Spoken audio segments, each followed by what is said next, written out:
Norway will transit out of oil and gas. When we pass 2030, there will be declining production. And then we want to see renewables transition upwards. This has to happen in Europe, and it's a major undertaking. Normally it would take decades and generations, and we're going to do it in a few years.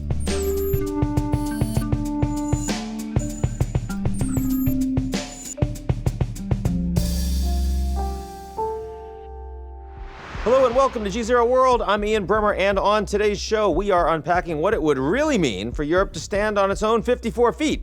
Because there's 27 EU member states, and each, to the best of my knowledge, have 2 feet. You do the math. Depending on the outcome of the US election, European leaders are contemplating a post-November future where the United States stops providing Ukraine with any meaningful support. And in that scenario, Europe's ability to assist Kiev on the battlefield will hinge not just on military capabilities, but also Europe's own energy security.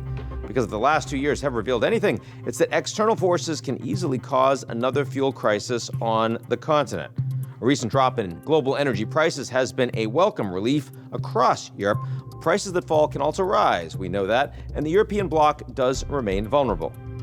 Here to talk about this and more is the leader of Europe's main internal energy supplier, Norwegian Prime Minister Jonas Støre. But first, can Europe go it alone? When Russia launched its all-out invasion of Ukraine 2 years ago, leaders across the continent rallied around what European Parliament President Roberta Metsola called a united Team Europe. Speaking in front of Estonia's parliament, Metsola made the case for strengthening Europe's defenses in the year to come. Because Estonia knows what is at stake. Why Europe must become the new shining city upon a hill for so many who look to it for hope, for vision, for understanding and protection. This is particularly true when we see what could happen across the Atlantic. Europe cannot waver. Now, I'm no historian, but it seems to me that Metsola was evoking American exceptionalism when she described Europe as, and I quote, a shining city on a hill.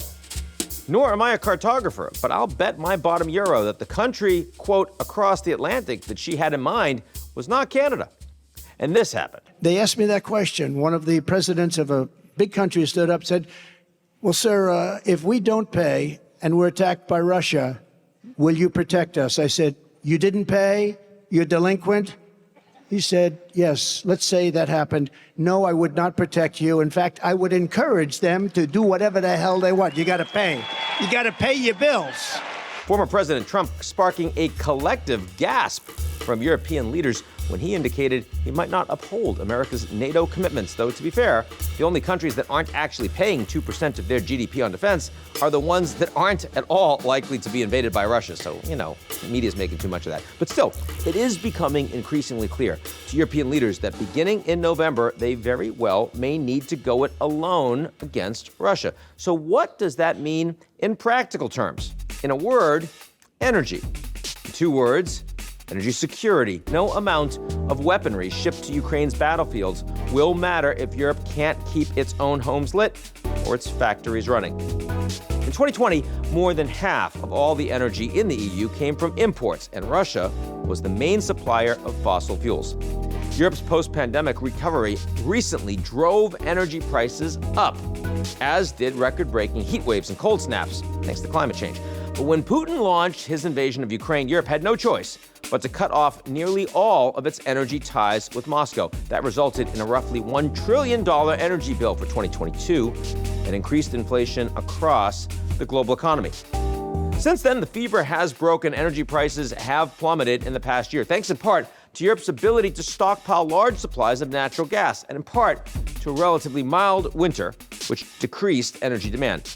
At the same time, Europe has accelerated the pace of its energy transition to renewable sources like never before. In 2022 alone, Europe added more renewable energy capacity than any preceding year. If Europe is going to become energy secure, the continent is going to have to rely on a little country of 5.5 million people and a lot of reindeer that's not even an EU member. Since Russia tightened its natural gas spigot, oil and gas-rich Norway has become Europe's main supplier.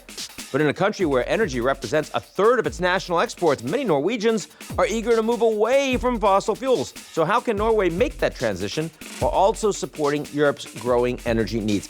That's what I discussed with Norway's Prime Minister, Jonas Støre, on the sidelines of the Munich Security Conference. And here's our conversation. Prime Minister Jonas Støre, so nice to see you on GZERO World. Good to be here. I want to start with an area that we are actually seeing a little bit of progress, which is the energy transition. You are an important player in that game. COP28 has happened. We've got a lot of sideline meetings here at the Munich Security Conference. And I mean, we can certainly say there's movement, there's progress. Yeah. And amidst all the gloom, we had earlier in the week of the Munich conference, we had the Oslo Energy Forum, which has been there for many decades. And this time it was also described in a geopolitical setting. So there were, presentations about what's happening in the geopolitical scene. And one of the participants I met afterwards said, it was a very depressive session because the world looks like a messy place. So there were two reasons for hope. And that was on climate change and energy transition. And it was quite remarkable because those two have been, two issues that have been of great concern, not going fast enough, not happening. But there are interesting things here happening. I think the energy transition is happening. I think COP really laid the foundation for further transition. For the first time, you have written down in text all agreeing that there will be a transition out of fossil fuels and underlining transition, not one to the other. So we have to build the renewable.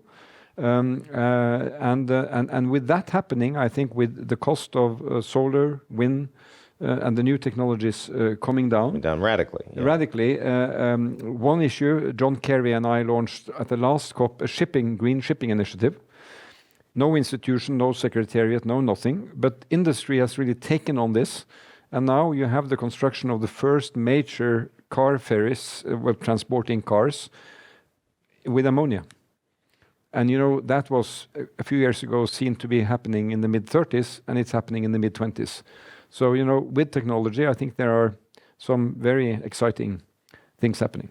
How much of this is because the Europeans were able to get ahead of it early and coordinate and regulate? How much of it is because the investment from the United States, the financial institutions, has been a radical transformation?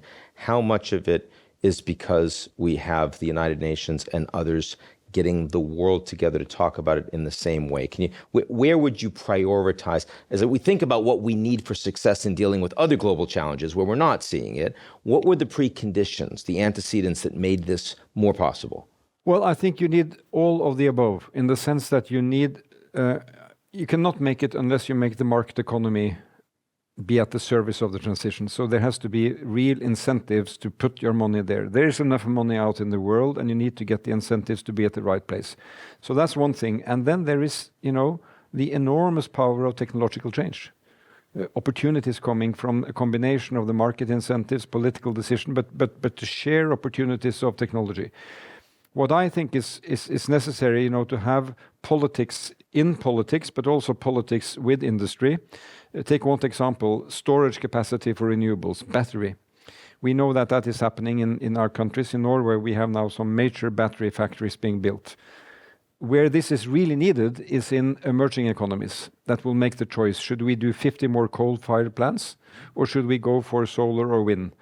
But the green premium, the cost is still very large. It's still very large in these countries, yes. So that's why I'm also engaged, almost half privately, but as Prime Minister in the Global Alliance for People and Planet, which is philanthropy, governments trying to make some major coordinated purchase of batteries that can help get costs down. So a combination, this is, for me, it's really the mixed economy. It's between government intervention, market incentives, and a powerful global agenda. Now, when I see a challenge here long term, the biggest piece is that the poorest countries in the world, which are bearing the greatest burden of climate change, yes, there's finally an agreement in principle that you need a loss and damages fund, but the amount of money that's being committed to it is negligible. It's almost insulting for some of these countries, right? And it's after years and years and years of pleading, begging, demanding. What do you hold out hope that will change significantly? And if so, why? We have to defend that fund, and that financial mechanism that is all the way back to Paris. But there are other financial issues we need to do, which are more kind of targeted. For example, what we have been engaged in for now 20 years is rainforest protection. And the way we made those financial incentives is already proving it now with Lula in Brazil. He has got deforestation down by 80% in the 1 year he's been in office. Indonesia, DRC. So these are also, financial incentives that makes it possible for developing countries to do that preservation. Moving to a topic that's more challenging, NATO is expanding, and the Nordics are driving that, but there is nothing promising on the Russian invasion of Ukraine at this point. In fact, we just saw very recently the killing, looks pretty clear, of Alexei Navalny in Russia. Let me ask first about the energy transition. How do you think the Europeans have managed after a forcible severing of their relationship with a critical energy producer and exporter, Russia, over the last 2 years? I think that's been quite remarkable. If you think about the frenzy of February, March, April, May of 2022. Yeah. So I think there was a combination of major things. Some industry in Europe took a heavy beating, in Germany, for example. We, as Norway, were able, through a combination of regulations from my government and industry, to increase our gas exports by some 8%, representing about 100 terawatt hours in effect. And that made it possible, to get through those months and also to prepare for 23 and the winter to fill up the storage capacity. So by a combination of increased gas coming in pipeline, the LNG coming in from the US, from the Gulf, and also from Norway, which is making Europe now, Norway, the main provider of gas to Europe, we're on a pretty solid ground. So would you say 2 years later? I mean, nothing has been managed for Ukraine, but in terms of the energy transition away from Russia, has Europe now gotten through that? Yeah, I think pretty well. But the reason why there was a crisis was that when the gas was taken out, you were suffering from not having built up after nuclear and built up after coal. So this underlines the notion of transition. If you want a transition, and Norway will transit out of oil and gas. When we pass 2030, there will be declining production. And then we want to see renewables transition upwards. This has to happen in Europe. And it's a major undertaking. Normally it would take decades and generations, and we're going to do it in a few years. Building the grid, having a circulation of power in the broader continent. There is still a lot of Russian LNG arriving in Europe. So there are some issues there, on dependency. But by and large, I think it has been managed well. Now, on the security side, right now, we've had 2 years where NATO has seemed stronger, more cohesive, certainly seen as more critical, given what's happening in Ukraine. But that is it's ebbing at least somewhat, in part because of concerns from the United States, in part because of economic concerns here in Germany.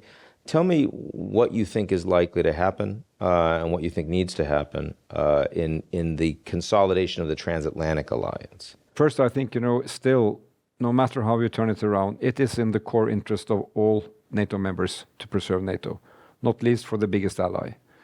And not, I know it's some discussion in the US, but, for the US to have 31 of the world's most advanced countries as their allies, pretty loyal, contributing, it's a major interest. So I think this is the most successful alliance in history. It has preserved peace. Article 5 has been, used once.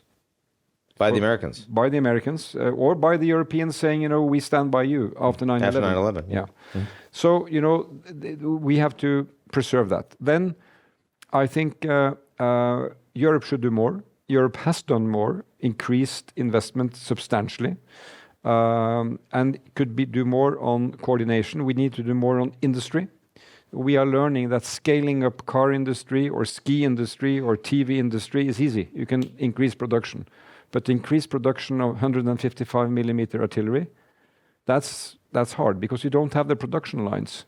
Norway is producing NASAMS, the air defense that alongside the Patriots are now defending the cities of Ukraine. that cannot either be scaled up, from half a year to the next half year. So we need to do much more there on that industrial capacity. But the key here is that when Europeans talk about coordinating better, I support that. Norway is not EU member. We are closely integrated and we will be part of all that. But 80% of NATO's defense capacity is non-EU. It is US, Canada, UK, Turkey, Norway. So no matter how you look at it, it is a vital interest to preserve the transatlantic relevance, communication, and I believe that Ukraine has been very telling about our ability to coordinate. What we do in Ramstein and coordinate the way we support militarily has been, under the circumstances, successful. Logistically, it has been successful. Normally, you would have enormous amount of bottlenecks, but we've been able to get stuff in. So we just have to work on, and we have to continue to support Ukraine defending itself. Has the political debate in the United States, both over support for Ukraine and over commitment to NATO in an election year, how much does that concern you? Has it shaken you? Given what we're hearing from allies here in Europe right now, what's the level of concern and why on the basis of that? Well, we live Ian, in a media hype society. So statements made on the campaign trail in the US are immediately, all around the place. So then statements about NATO, collective defense, putting that into question. Obviously, under these conditions, it's being referred to, and I would simply warn against that frenzy a bit. Let's analyze this in a cool fashion. We experienced 4 years under President Trump. The elections have not been held. It's not a given. It will be, exciting months ahead. We observe the complexity of getting decisions through Congress on issues where I again believe it is in the fundamental US interest. And to say to the US that if you look at what has gone to Ukraine in terms of financial support and military support, 100 billion from Europe, 60, 70 or something from the US, Europe is contributing massively. So, that notion that we are not, Norway is per GDP up there on the top almost. We have a 5-year program to Ukraine, $1.5 billion every year for 5 years. For a small country, it's the biggest thing we ever done. And the context, Americans do also need to understand how much of the economic pain of the war is being borne by the Europeans. The resettlement of refugees is being borne by the Europeans. 4 million refugees. And, in my country, a small country, we have now Ukrainian refugees in every of the 350 municipalities. It has gone well. It's been a good reception compared to other experiences. But it's good to have, opportunities like this to talk about that. What does it mean? Germany, 1 million. And Germany, in terms of what they are contributing, I think they are getting sometimes a very unfair deal in describing what they do and what they don't do. They are making huge amounts of money available, military equipment, and, 1 million refugees on their land. Prime Minister Jonas Støre, thanks so much for joining us today. Good to be here.